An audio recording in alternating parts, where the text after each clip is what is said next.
Hey guys, this is Eddie with WTI, and today I want to share with you my medicine cabinet that's in my bathroom that is fantastic. So a couple of features of it that I really like is the fact that it's actually frameless. So as you can see, you just got a nice mirrored look to it, and it's not very bulky. It doesn't stick out a lot. So I absolutely love that.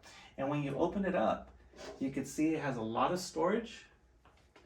It's got a nice aluminum brush to it on the sides, and you have an additional mirror right here.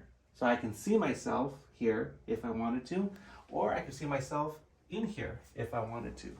So it's got 1, 2, and 3 shelves because that's the way I set it up, but you can set it up according to whatever works best for you. I actually really love this medicine cabinet because it just works well with my bathroom. It's got a nice clean look to it, and I love that. I'm sure you will too. That's my point of view.